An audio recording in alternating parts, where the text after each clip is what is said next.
School. A stellar scholar during her learning years, Miss Khandke has been doing justice to her extensive knowledge by giving it back to the society as a mentor in the field of teaching and learning for the past 25 years. She has been associated with institutions like Loreto College, Kolkata, Welham Girls School, Dehradun, Hutchings High School, Pune, Indus International School, Pune, and Mayo College Girls School, Ajmer, in the capacity of a teacher, trainer, and administrator. Apart from such professional association, Ms. Khandke has also been kin Kathak dancer and has performed on stage with eminent personalities in the field. Thank you for joining us, ma'am, today. We are indeed proud to have you. Thank you so much.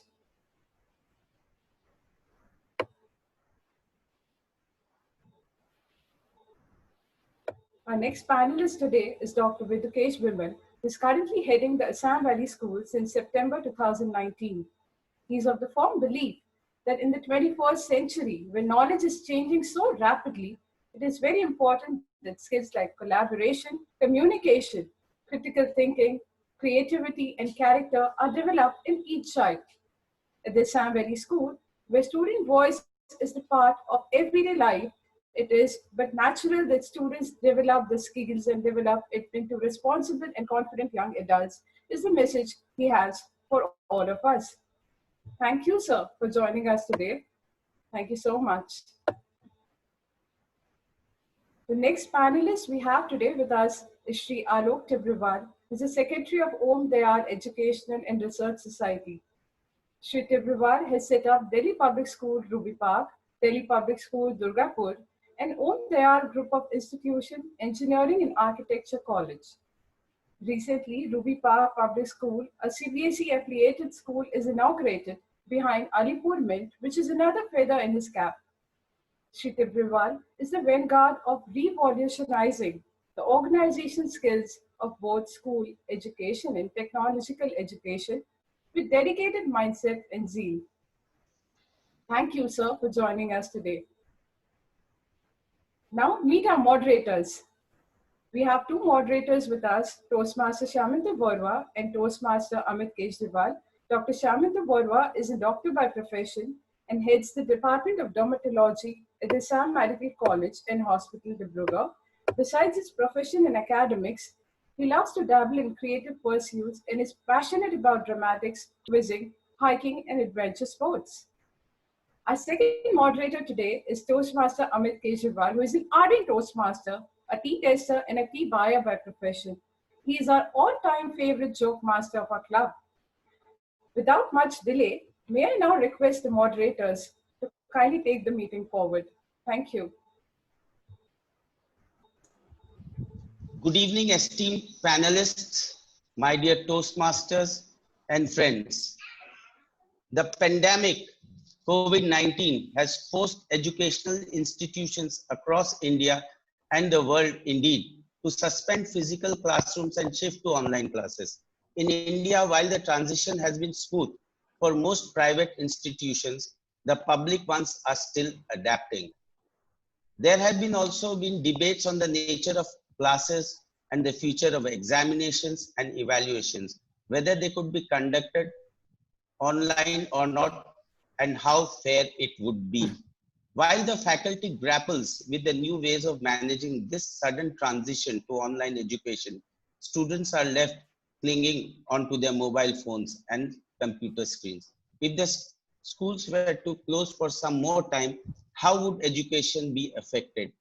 To have deeper insights and to know the impact, both positive and not so positive, is what we are looking from this panel.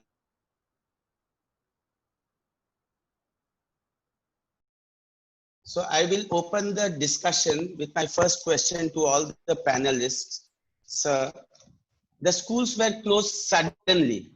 Did you realize at that point of time that they are closing for such a long time? Sir Alok Buragohain, please. Good evening to all. Am I audible? Can you hear me? Yeah, yes, we can hear you. Okay. The pandemic, it really, it was happening, but then we never realized its its implications and its impact on us in its entirety at the beginning. We were never prepared.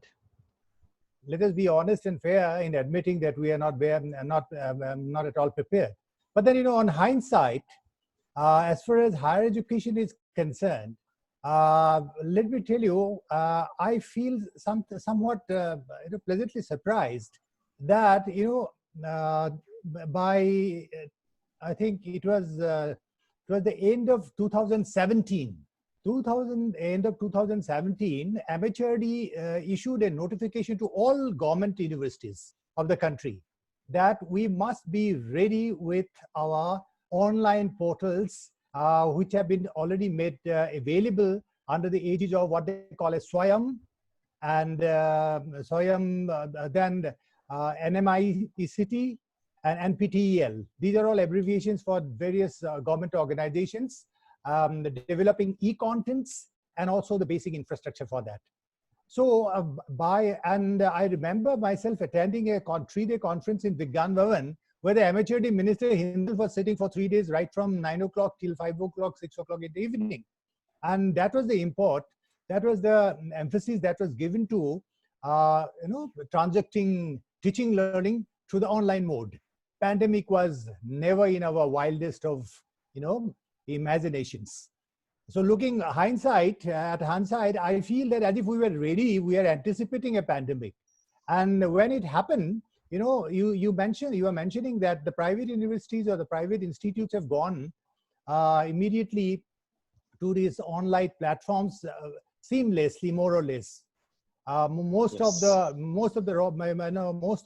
private institutions have gone. Not only the universities, but colleges and the schools as well.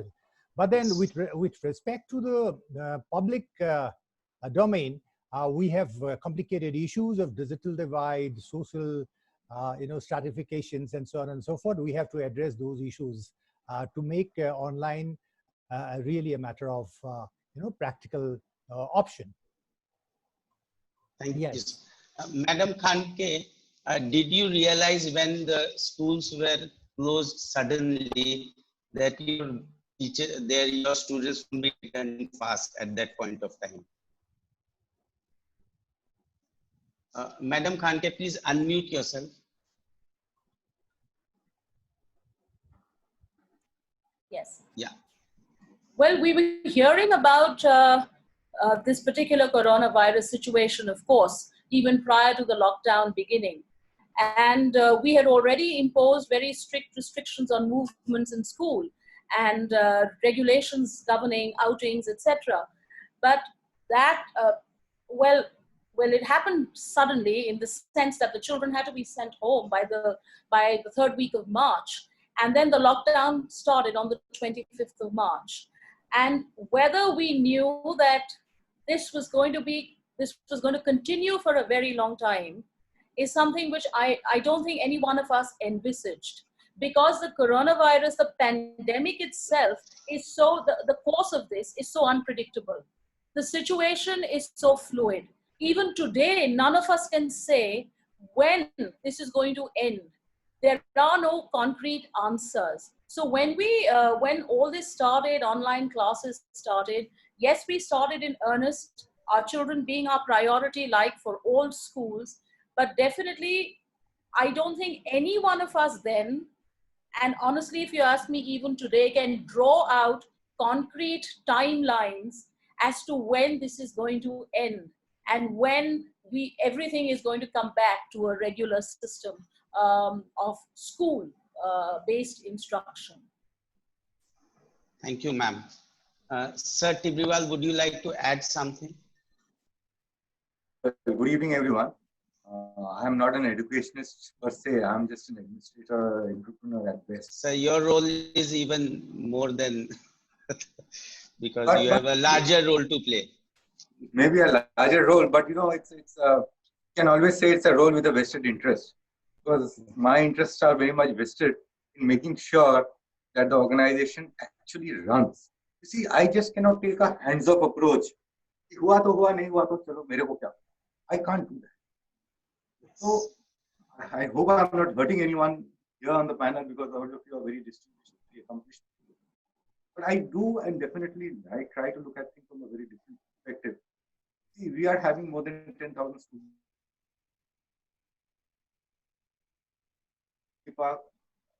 in Calcutta. When we came to know the pandemic, immediately on 16th, we immediately took steps. We started making videos, started uploading on YouTube. We had no idea of Zoom. We started on Zoom, and by 20th of March, we were up and running. And today we have practically 100% attendance in our online classes. We have not only completed the first term, we have even taken the examination of the first term through MCQ. Now we are taking 20-minute classes. Now we are taking examinations through Google Form. So, I mean, as far as we are concerned, try to understand one thing. I have to ensure that the students, for me, it's a question of if I do not perform, then my organization will not survive. That may not be the perspective for many others. Where very distinguished panelists have been there with me, and the common refrain is that गांव में तो internet नहीं चलता, किसी के पास तो smartphone नहीं है. Which is true to a certain extent. I find it very amazing. हाँ, सबके पास दारू खरीदने के लिए पैसा है, सबके पास गेम्स खरीदने के लिए पैसा है, सबके पास सब कुछ के लिए पैसा है, स्मार्टफोन नहीं है. Anyway, let me not get into that. That is not my concern.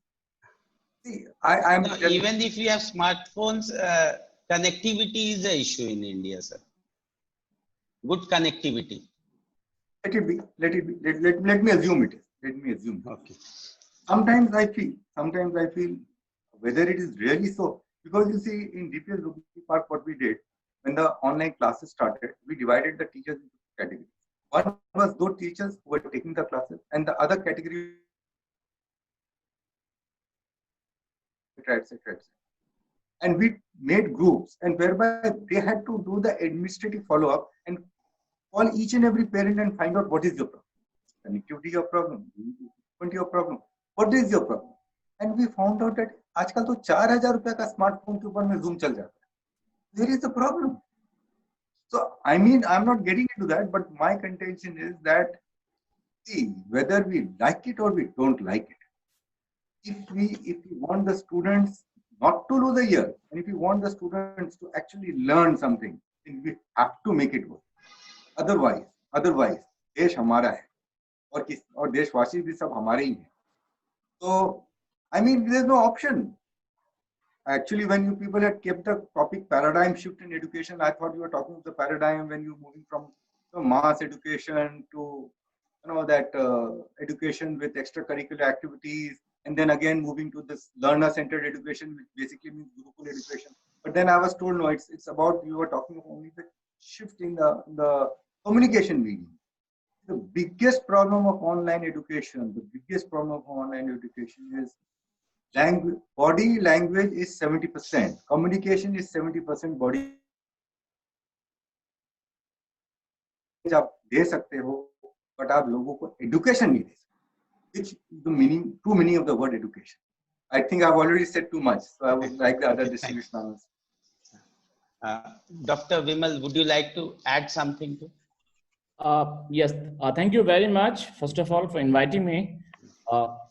Look, there are 2-3 things I just want to add. And obviously, the whole situation was unexpected. But at the same time, someone rightly said, Winston Churchill made that quote very famous, and I've used it on a number of occasions. Never allow a good crisis to go waste. So when crisis is happening and has happened, the point is there are certain things which are in your control and certain things which are not in your control.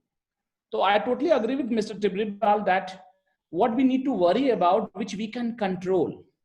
There are certain things which we talk too much about, which we can't control. Like say, the internet, the infrastructure, the connectivity, which we can't control. And that can't be improved in, say, overnight. It has to be done. And obviously government need to bring plans, and maybe in next couple of years, like the way they provide, I'll say, electricity, water, That way, internet should become that kind of priority, and where government is providing free internet access on all areas, and connectivity issues will improve. But here, I just want to talk about when we say paradigm shift. I think one of the biggest challenge which is in front of all of us as an educator is when education, the classroom teaching was happening in a school, that was happening in a controlled environment. And if I may say, if teacher is a set A and student is set B, then set B was subset of set A. So B was inside the set of A, that control environment. But in today's time, when set A and set B are at two different physical places, they are two different sets. And that's how the paradigm shift is in the culture of the owners of learning. Like teachers, they need to do their job, but at the same time, we need to move from a culture where teacher is responsible for learning, where the learner need to realize that the onus of learning is on the learner. And that's why, if second thing, for a boarding school, and Ma'am Khandke and all of us, we all always say, like, we are the teachers are in loco parentis. I'll say reversal of loco parentis. The parents are now in loco teacher role, where you are the teachers. And the way we are supposed to look after the social and emotional well-being when the kids are in the campus. Environmental issue, that the way the kids is dressed up in the morning, the way the environment is set up before the classroom, and that way, I think this is the biggest challenge, the paradigm cultural shift, where the onus needs to be taken by the student. If that is done, I'm pretty sure the outcome, because at the end of the day, we all want to see certain effort into an outcome. That what is the outcome of this effort? The outcome is just an MCQ or test, or the outcome is that in terms of your understanding of concept or the skills you have moved from step A to step B. If that is happening, then for that to happen, I guess the cultural paradigm shift is very, very important. Thank you, Dr. Vimal, for your thoughts. Yeah, I'd just like to come in here. Good afternoon, all panelists. It's lovely to have you on board for this interesting discussion. Most of you in your schools and academic institutions must have faced quite a few hurdles while moving to online platforms. Now, can someone take this? Madam Khandke, probably. Would you like to address what were these few teething problems to start off? Right. Teething problems when we had to shift from the conventional to the more digital system. I think that is the question which is being asked. And yes, one was training, right? Not everyone is adept at using technology in class. Definitely, even within school, when the children are here, we do have software, educational softwares, we have smart boards, we have everything. I mean, all which are being used. However, the challenge was to become adept at using the online platform. Here, we did not have children sitting in front of us. We had another interface. We had to interact with them across an online platform. The one we chose for the school was Google Classroom. So firstly, we experimented with a couple of online platforms. Then we had an online training of everybody. So to get that comfort level, to feel confident, to be creative, to be innovative across that online platform. That was the initial challenge with respect to gaining the wherewithal to do one's best across that platform. But I must say here, and it's been the most heartening thing for me to see, and the most wonderful experience, that my colleagues, they rose to the occasion. They rose to the occasion. They realized that this was the reality. This was required to tide over the situation, and they answered that to the best of their ability. So there were teething troubles, I will not deny that. There were troubles also, which have been mentioned earlier, regarding things like, which device are you going to use?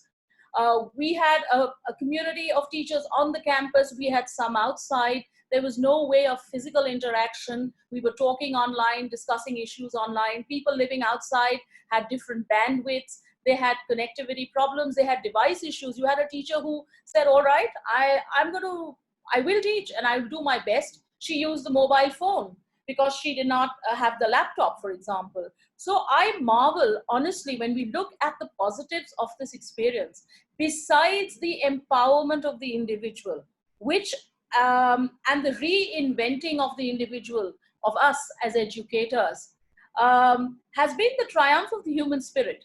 You know, we've not buckled down. We've not buckled down, and we've done our utmost. And honestly, any educator has to be in a position to adapt to changing situations. That I have seen amongst my colleagues. And I don't even think we know it all, far from it. And we are, as educators should be, right till the end of their lives, we are continuously evolving as people. So glitches were there, technical issues were there, grappling with problems were there, infrastructure, I mean, not infrastructure as such, sorry, what I mean is device issues, etc. But what came out best was the fact that it was embraced wholeheartedly.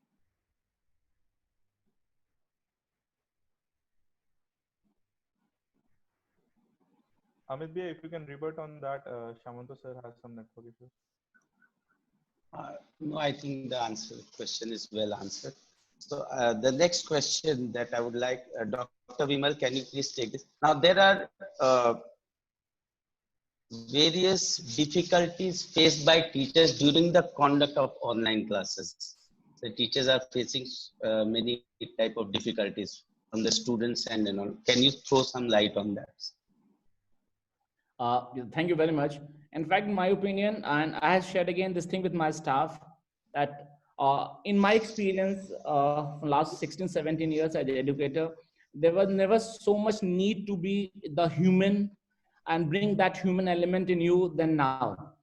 And I think the most important part and the most important virtue which is required at present is the patience. Because, you know, as I said, you and your student, the teacher and the student, they're on two different virtual spaces, and you can't control them, you can't manage them directly, and that's why the patients hold the key. And sometimes not only that, your issue and the student issue, the connectivity issue, all kind of issues which, you know, kind of create frustration because you have planned something and that's not working. So that's a aspect. I think that was the biggest challenge.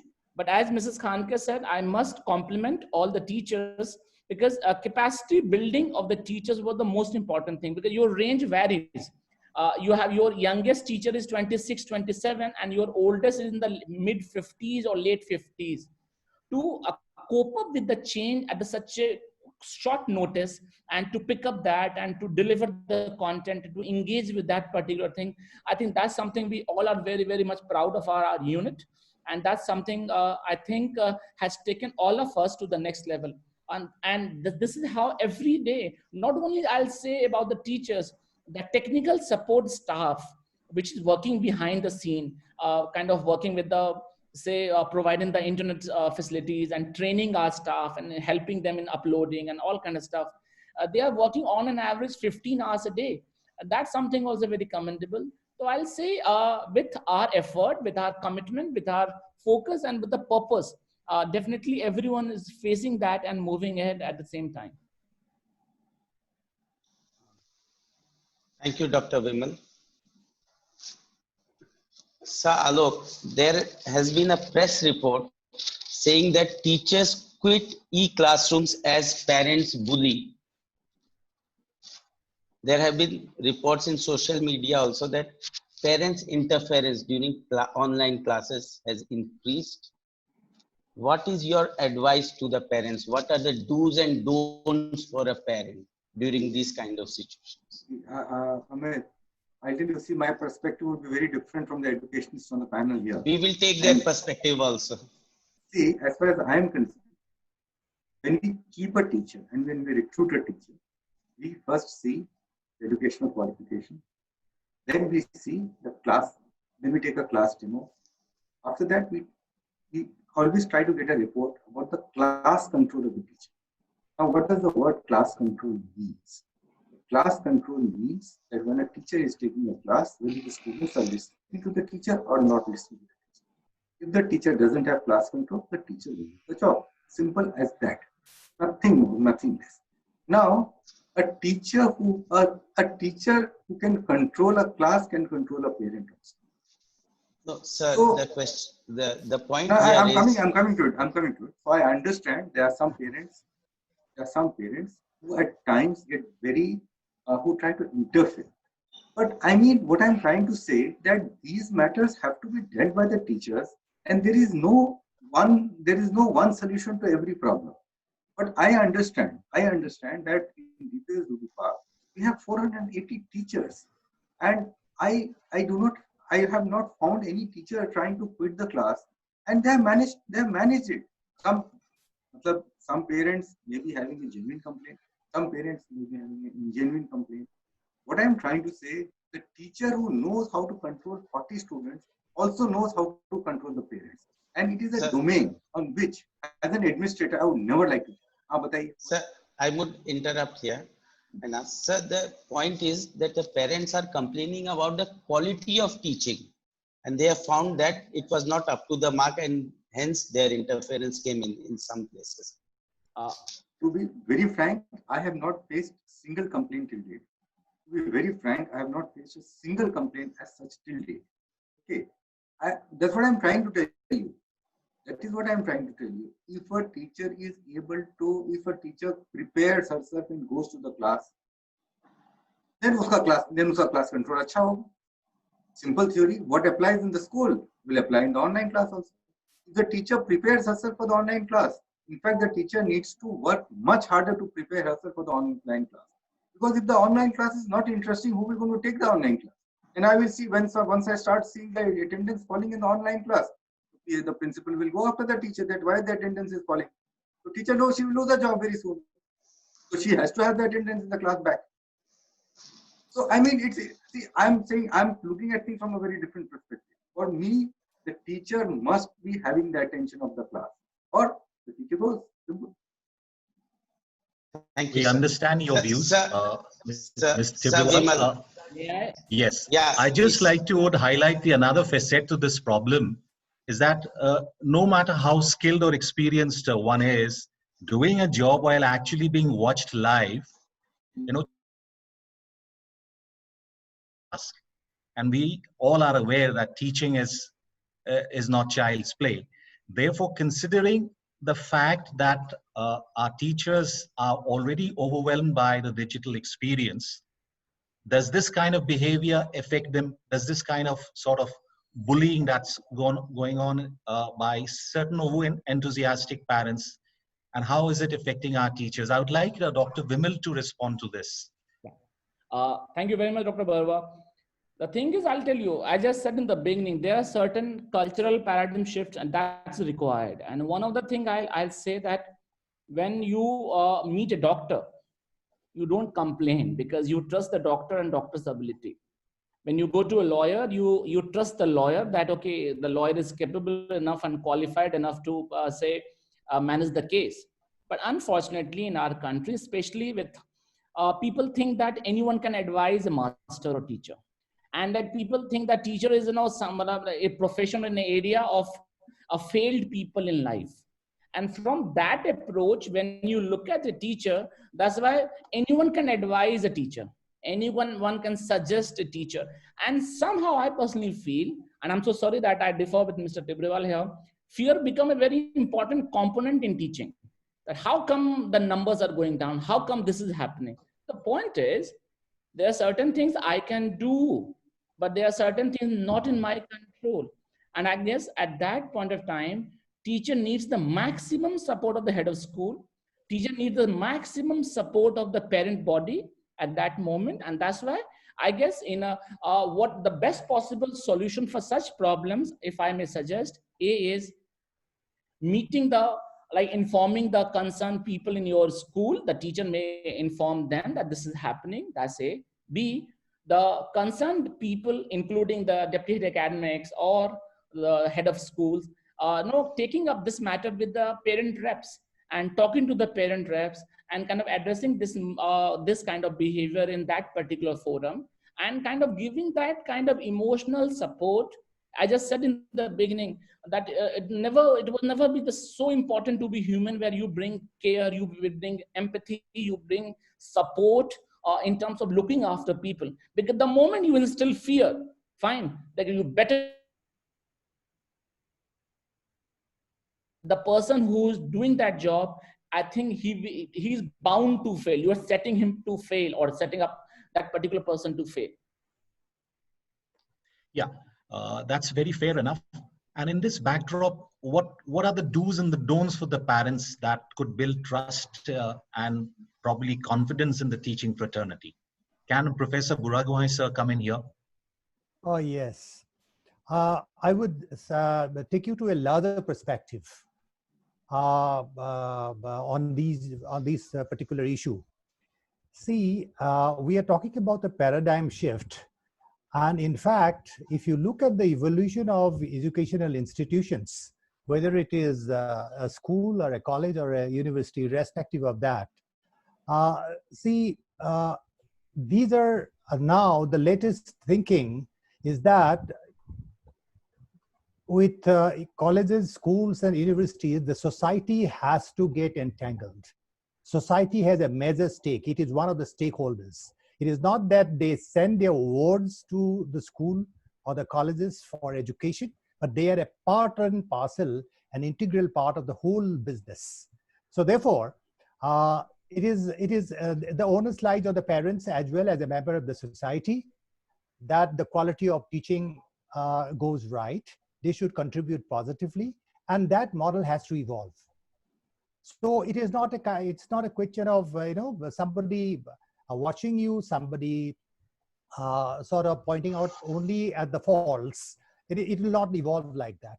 The second point I would like to tell you is this, that so far with the onset of this technology platforms for conduct of teaching, learning, and all that at every level, the emphasis and focus was mainly on the technology part only. The teachers have to learn the technology. They have to get adapted with the technique. This is very essential, no doubt about it. But teaching online requires a different kind of pedagogy. That pedagogy has to be evolved. We have to do empirical study. We have to do research on that. And that is a totally, to my mind, I have been trying to get materials on that in the research journals and all that. I think the references are few and far between. So that is another area that online teaching has to stay. It will be a part of our business of teaching, learning. And for that, pedagogy part has to come in a very scientific manner. That's a very interesting thought brought in by Sir. Madam Khandke, would you like to just highlight in this change scenario of this, Sir is talking about the online pedagogy, how interpersonal relationships and how much of the personal touch can be built on these online platforms. In fact, this was one of the questions put in by one of the teachers. So it definitely, they are also thinking on these lines, how to build the interpersonal rapport with the students. Yes. Your thoughts, madam? Yes, thank you for that question. In a school, of course, when you're face-to-face with children, it's far easier, much easier. You're interacting with them honestly, and especially in a residential school, you're interacting with them 24/7. And honestly, I think that's the thing I miss the most today, that the campus is desolate. Our children are not here. We can't hear that happy noise, if I can use that term, those happy voices which keep us going. However, having said that, I don't think interpersonal relations would take a bashing. I don't think they would, they'd get terribly would be sidelined. And I'm saying this from personal experience. I teach class 12. I teach history to class 12. And I too trained myself in online instruction. So I've been taking online classes. And that interpersonal connect with one's children is possible, is there, is very strong. But that depends also on how you view online classes. There has to be a little bit of, when you enter a class, enter a class in the sense when you interact with your children, a little bit of asking how they are, a bit of ice breaking, crack a joke. The sense of humor is very important. I always feel for a teacher, it's part of her arsenal. She must have that. And before you just get into the class, inquire how they are. For example, I have a student who lives in Calcutta. So you find out how they're doing, the cyclone just hit them, etc. The child was saying, I have connectivity problems. So I think that connect, from what I have seen in my interactions over, ever since we started with online instruction, they have not been hampered. So that interpersonal connect depends a lot on the individual concerned. You are not entering a class or taking an online class only with the objective of online delivery of curriculum. The personal angle and the personal approach to your children still remains the same. Yes, there's a difference that they're not all together in a class. They are physically apart. They're located wherever they are. There's a charm to that as well. It's how you look at things and your approach to things and the attitude towards those things. So I personally haven't had an issue with respect to feeling distant from my girls. In fact, I still feel very connected. And I'm thoroughly enjoying the experience of online instruction. I think it's wonderful when an educator has a challenge, and it's challenging each one of us. And it's honestly making us realize that, maybe I have a different facet to my professional personality, and I haven't explored that. And it's great. And as I said before, that word, which I believe in strongly, and that's empowerment.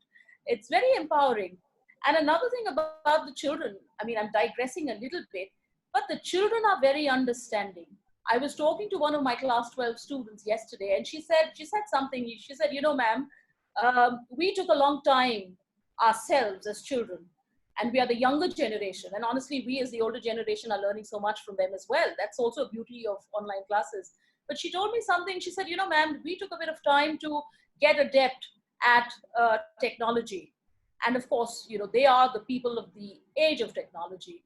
And what she said really did touch my heart. She said, we give you all the teachers, full marks for even trying this out to the best of your ability. That you have stretched yourselves out of your comfort zones to adapt to digital, online delivery of curriculum is something which is what we appreciate. So children too are sensitive. So that interpersonal connect, I think, is still on, it's strong, and I hope it continues like that. That's a refreshing perspective, madam. I'm sure my co-moderator has something to add to this. I think Dr. Sir Buragohain wants to say something. Please carry on. I would just add to Madam Khandke on this particular issue. See, this is very important to my mind. Educational institutions are not just educational institutions. They are social institutions as well. Right. Yes. Right. And this is the biggest challenge. We are talking about change and challenge in the context of COVID-19, this pandemic.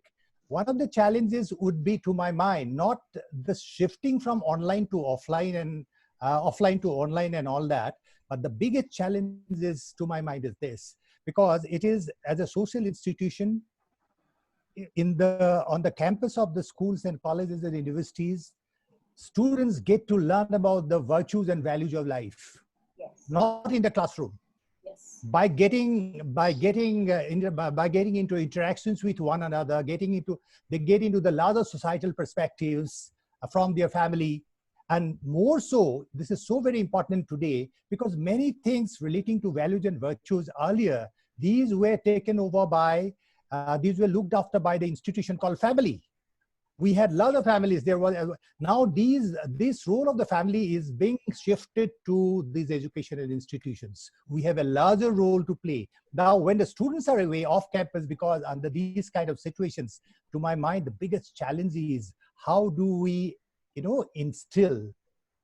imbibe into them these values and virtues, which are the quintessential elements that drive civilization in any part of the world. Thank you, sir. Very well explained. I would just like to add something. Exactly, I agree with Mr. Alak Kumar, with Sir Alakji. This is what I meant. When I said education, this is what I meant. Because just academic knowledge is not education. You learn from your peers, you learn from your teachers. I studied at Mayo College, where I can practically recollect each and every day which I've spent out there. Thereafter, I have done CA. I can understand. I'm not even a practicing chartered accountant, but how does it matter? So what I'm trying to say, I can remember when I have gone to Ahmedabad, I can remember the streets, so I mean, what is education? Education is becoming, you have to become educated, you have to get a career. Career, one thing, but eventually career means what? Not just pursuing a passion. Career means something that will help you to live in the society, be able to earn money, bring up your family, be successful there. It has to be overall success. That is education. Just sitting in front of a computer and acquiring knowledge, maybe passing some MCQs, not education ultimately. This is what I was trying to say.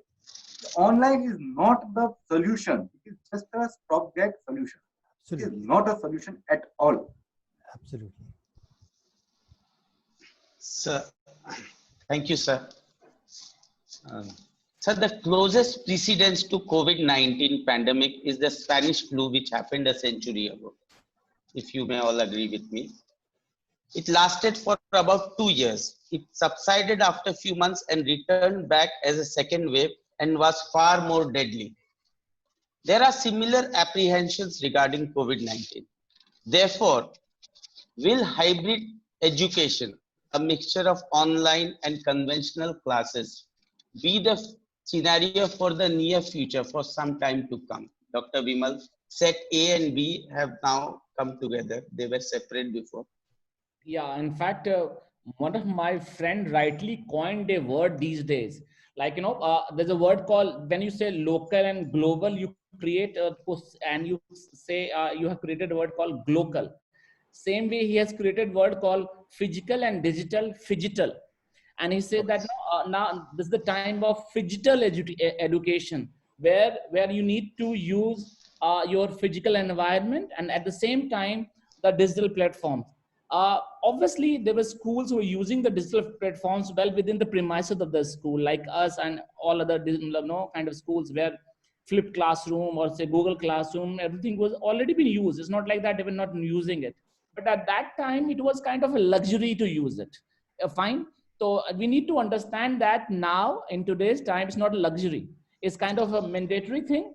And one of the biggest, I'll say, the change which will happen in school education or in education in general is the kind of, say, teachers you are going to recruit and hire. That's a part. Obviously, computer knowledge becoming a desirable qualification will become very important qualification. That's a part. So what you mean to say that teachers, future teachers have to be very tech savvy? Obviously, because not only that, I'll say, and I'll take a clue from Mrs. Khandke when she was talking about the training part. I think one of the biggest challenge is not with only the schools. I think with the training colleges, with the MHRD ministry, and at that level, where digital training and that kind of training becomes an essential part of the B.Ed course program and the M.Ed course program, where they've been trained in a way, everything been trained in a way that they are very much been kind of updated, and they know, because otherwise in service programs have their limitations that how much do you train them. But definitely physical and digital are going to exist together, and we need to learn, and as quickly we learn is better for all of us. So Madam Khandke, then for this fusion you will have to restructure your course of studies, like which one to put on online, which to go into the physical part. I think a lot of restructuring has to be done. Yes, there will be a lot of restructuring which would be required. There would be a lot of thought which would have to go in chalking out the curriculum. We also have to look at the fact that now that the children, honestly, for the last so many months have been so used to technology as part of the learning process much more than what they would have been ordinarily used to. Well, they would perhaps expect that this would also carry on in school once they would be here. So we would have to strike a sort of a balance between the two. Of course, I believe very strongly technology is there, technology is a great, it assists us, but it can't replace the teacher. You see, it is a tool, a fantastic tool, which we can use to enhance lessons. And of course, in today's very turbulent and troublesome times, we have been able, thanks to technology, been able to connect with our children and deliver a curriculum online. But generally speaking, I do not think a teacher, her role that she plays as an educator in the truest sense of the word, can be replaced by a machine or any form of technology. But having said that, yes, we would have to marry the two. Your teacher's role, the conventional, non-conventional methodologies of education, and and we're looking at technology being used by children across the board. For example, we have online education for, say, the middle school, where we are doing even activities online. We have academics, of course, online, but also activities, because if we want to give the holistic experience to our children, we need to do that as well. We've also planned out a pastoral care online, because honestly, the connect between the house mistress and the children is also necessary, which is all being worked out, because as I said earlier on when we started, everything is so fluid. There are no datelines, there are no timelines which one can adhere to. So one is looking at a very, very big picture today. Academic instruction, activities, we've got sports, a program started out for sports as well. So we're doing that in today's Ma'am, can you throw some light on the sporting activities, how you are conducting? We are going to start that, and the program which has been talked out by our director of sports is to have, we'll start off on a conservative level. That is, when I say conservative, means with activities like, say, yoga, aerobics, Zumba.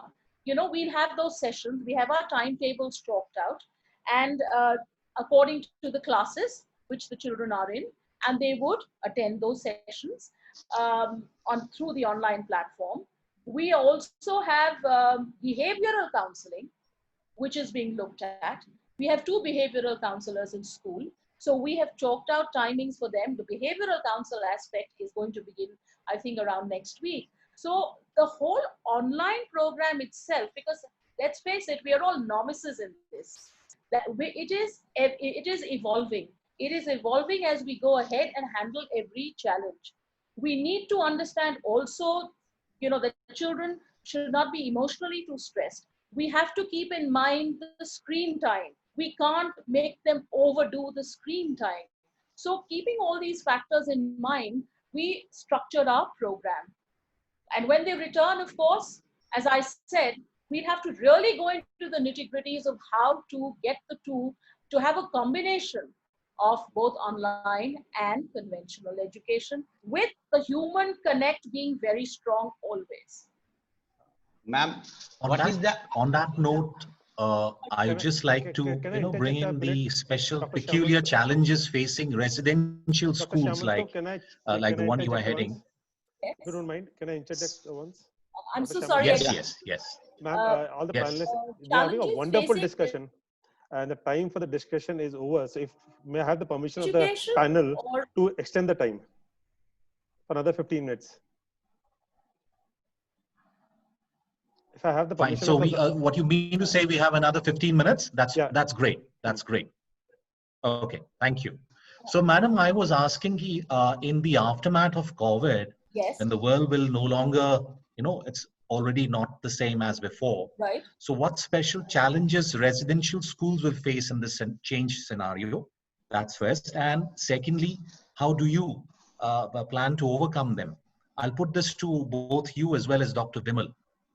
Well, I think a residential school, honestly, a school is a place which has people. And a school is a place where you have children and adults, a residential school, where you have children and adults interacting actively with one another. Now, according to all directives which have been given by the government,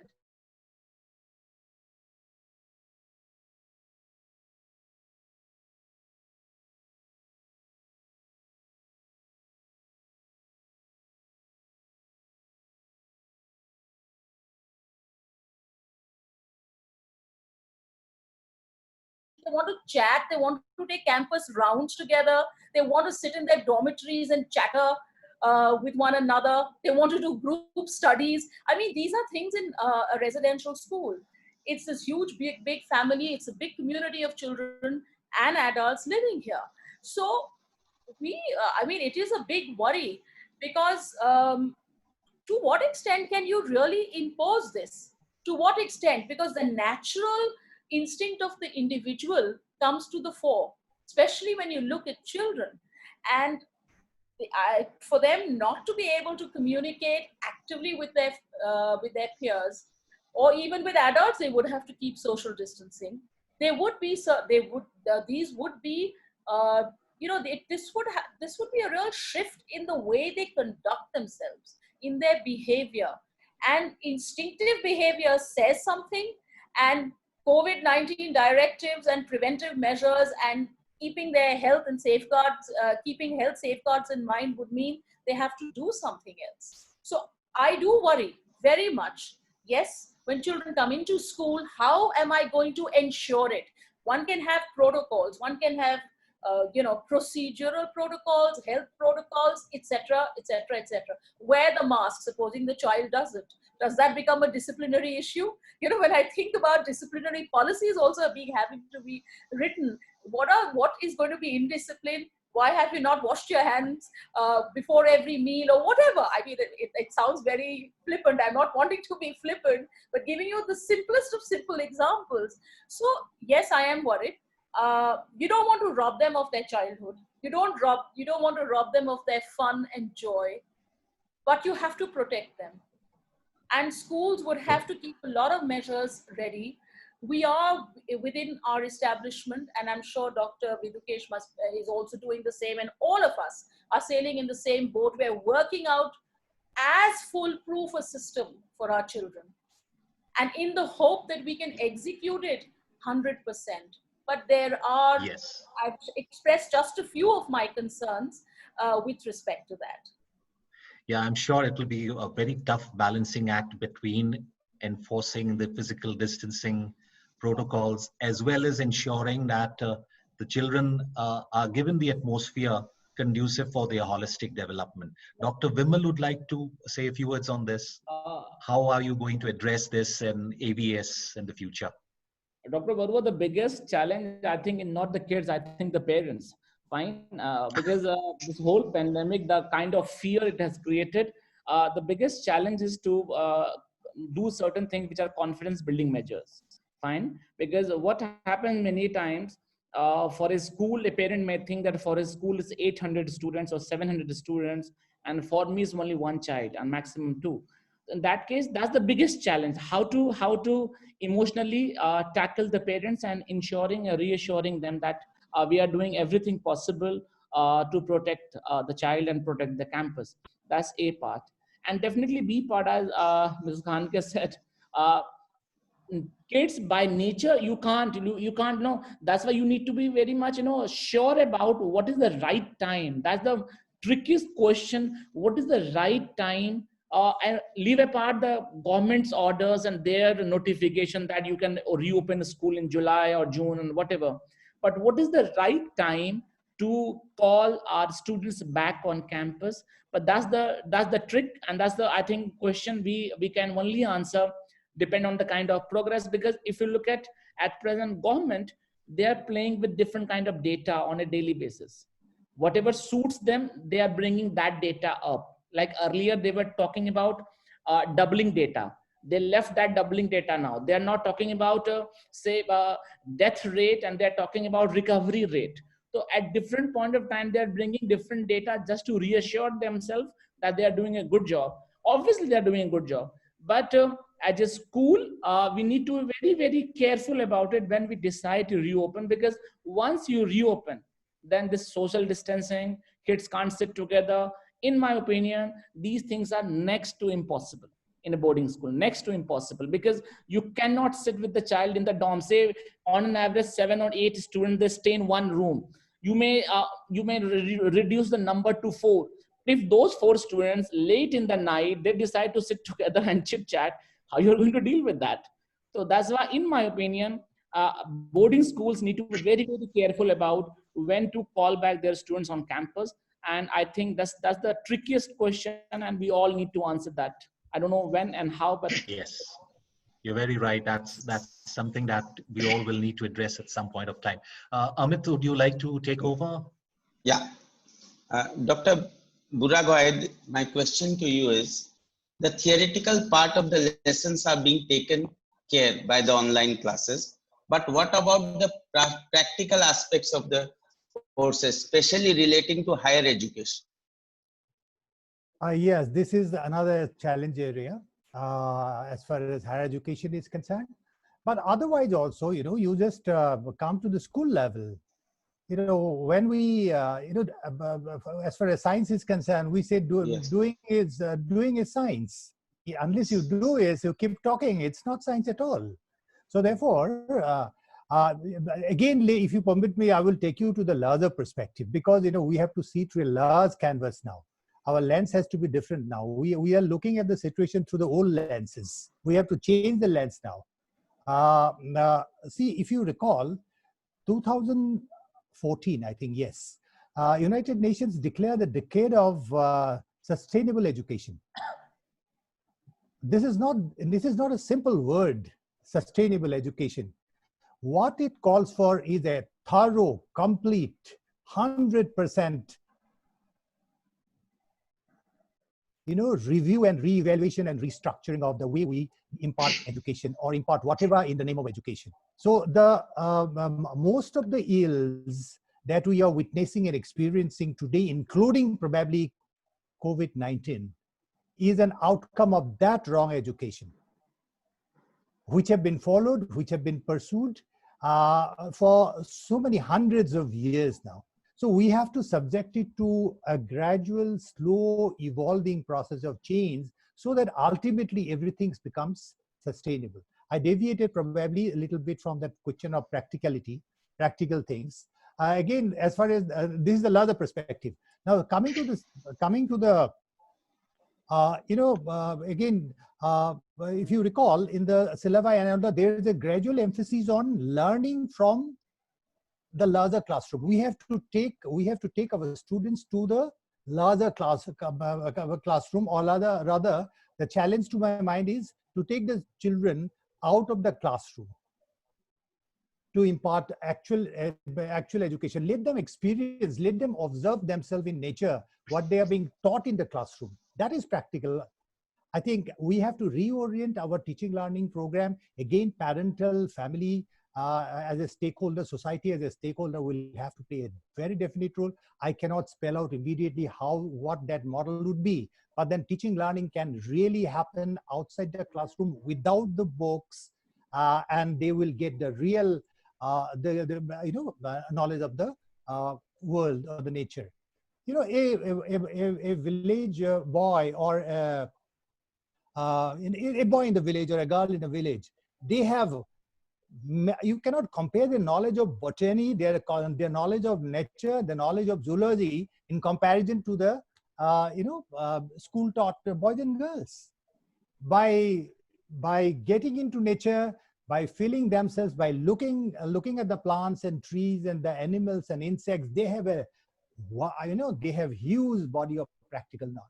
So you cannot separate your knowledge into, you cannot categorize, or you cannot put them into watertight compartments like practicals and theory and all that. It comes as a holistic whole. So that is the challenge. We have to review our whole educational thing, content-wise, approach-wise, pedagogy-wise, and the whole philosophy-wise. And then only the true meaning of education will come. Practical is a small part of it to my mind. Well accepted, sir. On that note, sir, since you mentioned about the rural background, sir, another concern expressed by some of our viewers too is that this online education, are we reaching out to those masses? So that's a concern probably that we'll need to address. What is your view on that? Or Mr. Tibrewal can probably help us on this. Thanks, Either of you, sir. Thanks, Mr. Barwa. Actually speaking, I'm not the right person to answer that question, Because you see, I'm staying in Calcutta and I have a very urban perspective. And I just like I told you, 100% attendance we have in the classes. I understand that there's a huge problem with regard to rural areas. But then, see, let me put it this way, that is not my fault. Am I not paying my taxes? We all are paying our taxes, huge taxes. I think India is one of the highest tax countries in the world. The government is appointing so many teachers, so many schools, so many this.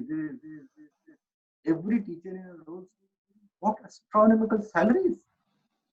If after that, if no deliverance is being done, I can't do anything about it. I'm not the government. I can only do what is there in front of me. Fair point, sir. That's one point. There's just one point I wanted to add. Like a lot of times we are saying that, okay, see, we are not this particular time. See, the world is not stopping. If in India we decide that, okay, we will wait until unless the vaccine comes up, the world is not going to stop for you. So if you have to catch up with the world, we have to run along with the world. That's my only contention. Those parents, those students who realize this, they will come up on tops. Those who wait, maybe the vaccine will come out in 6 months, maybe it will not. Who knows? How long that wait is going to be, I don't know. I would suggest to everyone not to sit at home and wait for the vaccine to come. Rather, do whatever you can, grab whatever opportunities come your way, because only that is going to give you a career at the end of the day. Right. Another aspect that has been asked by a few of our viewers is regarding evaluation. So we are having these online tests. So back, especially for higher classes. So what are your views? Any one of you can take this. I'll answer that if you want. Just a minute, just 1 minute. See, at what we have done something which is very traditional. We had a lot of challenge and a lot of requests for admissions. So initially when the pandemic started, we refused, no admissions. Then one day the principal ma'am told me that it cannot go on like this. We must do something about it. So we started online exam. Okay, now you do an online exam, but online exam is somebody can cheat. And what do? So you have to go for a proctored online exam. That becomes a very costly process. Okay, let us not go for that. So we came up with a very simple solution. Give an online exam for 15-20 minutes. And after that 15-20 minutes, in a WhatsApp call, 4 persons can come. 3 teachers and 1 student comes and take a Viva test. And immediately, it's done immediately. So it's an old traditional style. Exam with Viva. So that's what we have done. And that's how we have eliminated a lot of cheating, or a lot of, wherever we feel the candidate is not, his written marks is not appropriate, we have rejected this. Yes, Dr. Vimal, we would like to hear from you.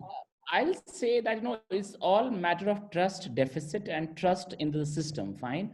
And in my opinion, as I said, it's a cultural shift. We are moving from one particular kind of culture to another culture, where we want our students to take owners of their learning. And that's why, as an educator, the biggest challenge is how to ensure that we convince them that it's about you. I'll give you, as far as we are concerned, like our 2 academic captains, a boy and the girl, both of them have written a letter to all the students in the school that this is for us, this is our exam, and let's not try to kind of copy from anybody, because it's about us. The moment you start, and that's why sometimes what happens, there's some indirect messaging. When in a school or in our own education system, when we value 95% more than say 80% that kind of boy, this kind of behavioral pattern comes. Because when you don't value your, say, understanding, when you don't value other aspect with the child is showing in terms of learning, in terms of kind of engagement with the content and with that particular subject, the research work, the field experiences, all kind of stuff, this happens. I think the antidote to this problem is build more trust, put more trust in the system. And definitely that will help, rather than having all kind, and definitely some kind of taking help from technology. For example, all the long kind of answers, when you're writing, if it's in PDF format, given a certain time frame, and and during that time frame you just lock the thing, after that you cannot submit it, you are definitely helping them to do that paper in that particular time frame. But trust and little bit of technology will sort this problem.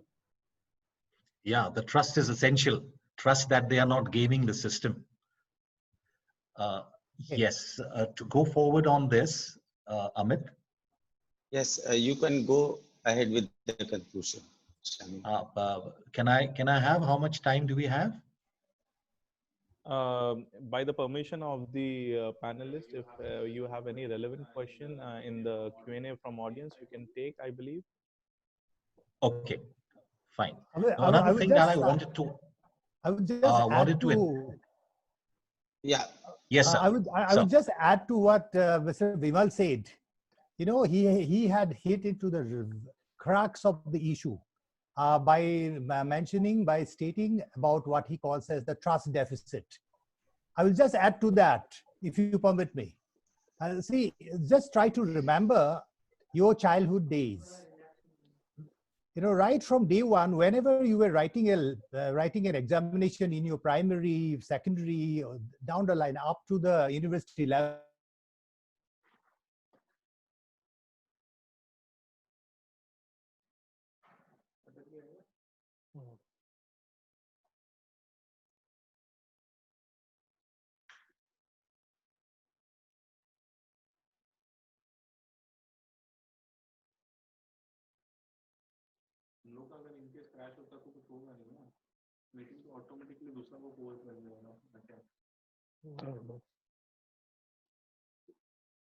about review of it. Teachers have to, assess students according to their mental faculties, and that is a critical task.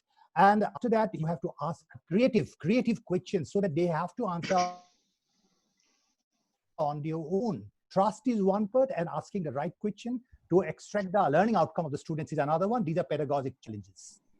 Thank you, sir. One last question that I'll take from the audience. This is a very interesting question from Bianca Tamuli, who is an ex-AVS alumni. The question is, how are we going to help the differently abled children in terms of academics if this crisis continues for a long duration? Madam Khandke, can you address this? Like online learning for disabled or challenged individual students? Well, I think where online instruction for people with learning disabilities is concerned, and from whatever consultations I've had with experts in that field, they feel this is one area which is which the needs of which are not being answered by online instruction. Because where it comes to learning disabilities, it is very individualized.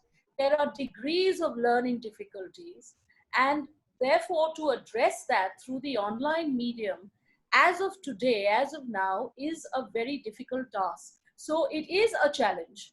I can't say it is easy. The solutions aren't easy. And which is why children with learning disabilities, or rather education, or rather instruction for children with learning disabilities, is not an area which has been concentrated upon too much, because I think we're still trying to fathom, we're still trying to figure out how best we could do it. Perhaps we could do it individually, an online thing individually. But when I talk to people, educationists, each one is groping in the dark. That's what I have found out. And we still have to, think further on it so that the children get the best that we can give. Thank you, madam. I'm sure we would all of us would love to continue with such a riveting discussion, but time constraints dictate that we have to wrap it up here. So before we do so, I would like all the panelists to give a very short message of what you foresee in the future, both for students as well as parents. A short message from each one of you. Going ahead. What would you like to tell the students and the parents in this changed paradigm shift? Be positive, take the challenge, And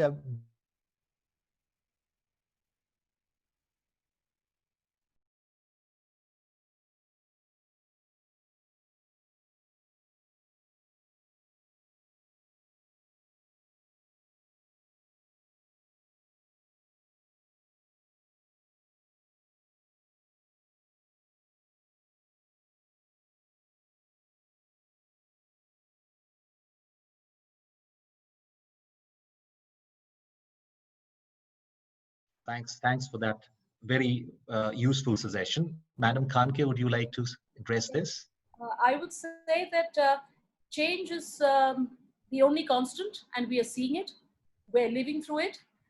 I think it's wonderful the way both the children and the teachers have adapted to the change. Yes, teachers are feeling very empowered, but I think children need to pat themselves on the back too.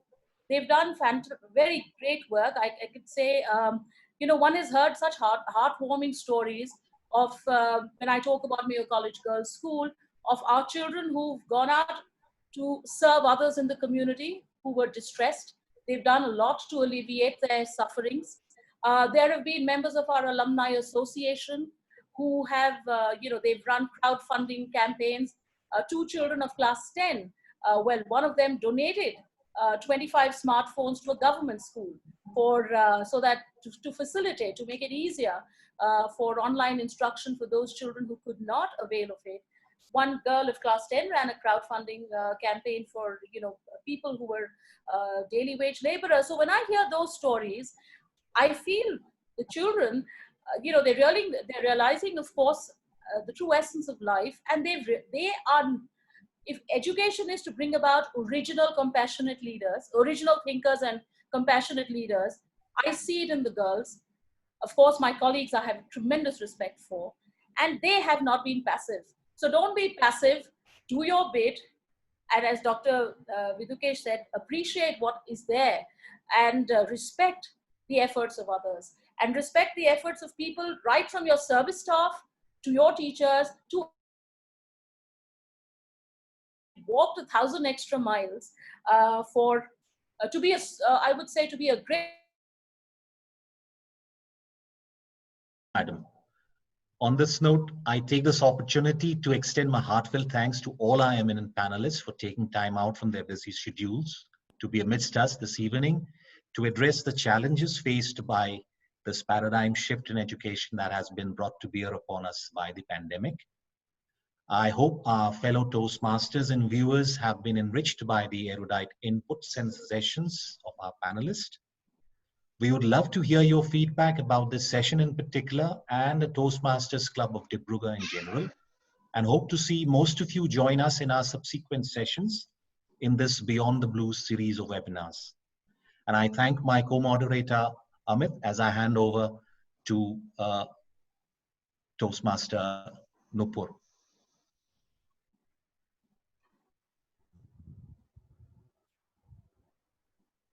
Good evening, esteemed panelists, fellow Toastmasters, and our most valued guests, ladies and gentlemen. It's my privilege to have been asked to propose a vote of thanks on this occasion. I, on behalf of the Toastmasters Club of Tibrewal, would like to extend my heartfelt gratitude to all our speakers for taking out valuable time from the schedule and enriching us with new direction that is being taken in the field of education in these times and sharing with us your findings and opinions today. We are also inspired by your great words. Thank you so very much. I would like to take this opportunity to thank all our attendees today. I feel proud to share that we have received more than 250 registrations and around 150 participants joined us today from across the globe. I extend my sincere thanks to our two moderators and my fellow Toastmasters of the Vidhukesh Club, without whose support and encouragement, this episode would not have been possible. I cannot thank enough everyone for the involvement and willingness to take on the completion of the tasks beyond their comfort zone and ensure a smooth running of the event. Thank you all. Thank you so very much. Thank you. May I now request Toastmaster Vivek Doda to please give a conclusion remark. Over to you, Toastmaster Vivek. Thank you, Toastmaster Nupur. It was a wonderful discussion. I believe each and everyone who attended the meeting today must have enriched with a lot of views, and the panel had with them to share with all the members who have attended the meeting today. I'm sure everybody wants to know more about what's going to happen in the education world, but time has always a limit. And I believe we'll be again back with some other discussion on some other topic very soon. So I again once like to thank all the esteemed panelists for joining us with such a busy schedule they have, especially when everything has been online and they have to restructure their way the things are working with them, reorganize the things with teachers, students. So I once again thank all our panelists for joining us, and I hope they really enjoyed today's discussion.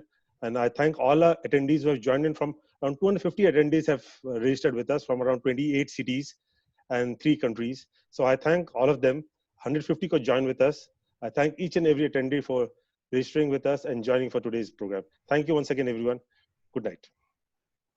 Thank you. Good night. Thank you so much. Good night. Thank you. Good night. Bye-bye. Good night. Bye. See you. Bye.